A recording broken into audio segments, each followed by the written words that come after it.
So guys, I'll give an update on this 2024 Express H18. Kind of what's been going on with it since I made the first video. And things I'll show you. I do run 2 of these boat cover poles to support the cover, keep the rain rolling off. To put a towel over my console before I put that cover on in order to protect it from poking through. So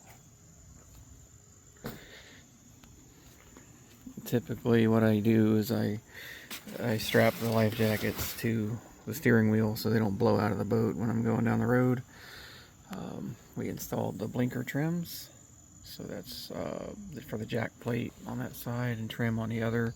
You'll use blinker trim quite a bit because once the boat gets on plane, you start, or as it's getting on plane, you start trimming up from a neutral position, and I have to trim the motor way farther than what that gauge will read. I trim it up really far, and it will run 50 miles an hour with me in it. It will run 46 with 3 people in it. The dealer did swap it out for a PowerTech prop, 13.5 inch by 21 pitch stainless. That fixed the issues I was having with it. Would only go 40, and the prop would blow out, so that's resolved completely. Jack plate, you can set it and forget it. It'll run 3 to 4 inches. Keep in mind that I have the motor all the way down as far as it will go on the jack plate. From the factory, it came on the 3rd hole. I moved it to the 1st hole trying to help, but at that setting I run 3 to 4 inches, generally 3. And that's what you get as a little tape measure. You just have to look back and see what's going on there. But the boat's running fantastic. We had a few little teething issues with it. One of which is the fuse blew for the fish finders. It only fused at 3 amps, and that's gigantic wiring, so I fused it at 15 amps. That fuse holder is behind this panel. You just unscrew that, and there's an inline fuse holder in there, and it had a little purple 3 amp fuse, so for those 2 10-inch Garmins we had to go bigger. I lost a little rubber mat out of my cup holder up front. No biggie, it's just not there anymore. I do think I want to secure, these are just double stick tape down. I think I want to screw those in place finally so I don't lose them, but those are the stop switches for the power poles in the back. But yeah, getting some typical use out of it. I think she'll float in around 9 inches of water. Not quite as shallow as my last boat, but not bad at all. I can still get to my favorite places with this boat. And some typical wear and tear. I think we got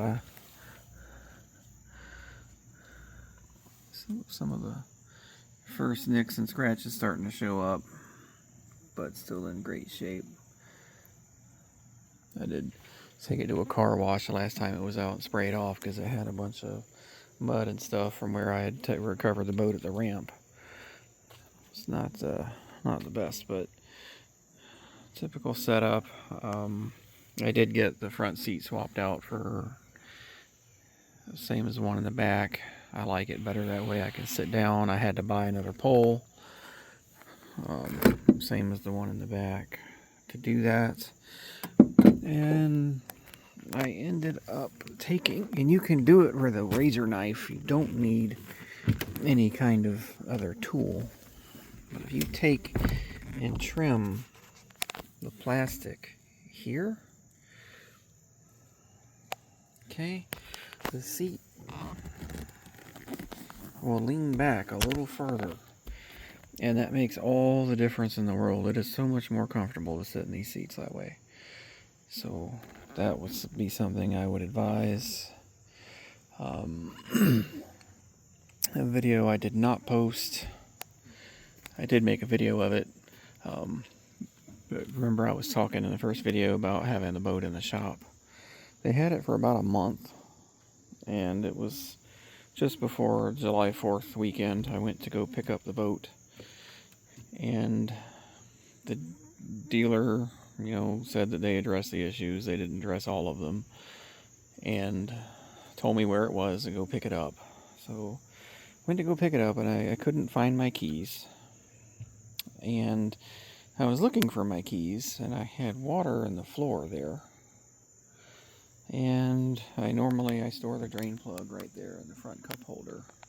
Put it into when I get to the lake, and remove it when I take it out of the water and put it back in the cup holder. I always know where it is. I couldn't find the drain plug, couldn't find the keys. Started searching. This compartment was full of water, and this compartment was full of water all the way to the top. Everything that I had put on the boat myself was ruined, and I went back and had a very unpleasant conversation with the boat dealer, and I didn't have my boat to use for July 4th weekend. But they replaced the brand new power pole pumps and battery charger and all those things that were submerged in water for several days because they had left the drain plug installed in the boat. It rained and it filled up with water, and that was their fault completely, 100%. So they had to do a lot of work there, and when I got it back for them, it was still not right. They'd swapped the wiring for the bilge pump and the aerator. I had to figure that out and fix it. They had the plug swapped in the back on the wiring harness. So they had to do a lot of repairs, and since then, so with those two minor issues with the blown fuse and the pumps being swapped, that's been it. A lot of what goes on is my fault. I tend to forget to put the motor in the water when I start it, and have to trim it down real quick. But everything else is working phenomenally well. C deck is taking a little bit of a beating here and there. See the impressions from where my cover stands. Those little poles stand up and they sit on that C deck and make an impression over time. But we love the boat, and it fishes extremely well. It's fast, it rides really smoothly, and that is the update that I have for you. If you have any questions or comments, hit me up, let me know, and I'll do my best to answer them for you. And last but not least, we added a little handle. My neighbor requested it because when we're riding really fast across the lake, he didn't have anything to hold on to, so we got a handle there so we have a little bit of support. But thanks guys, I appreciate it. Have a great day.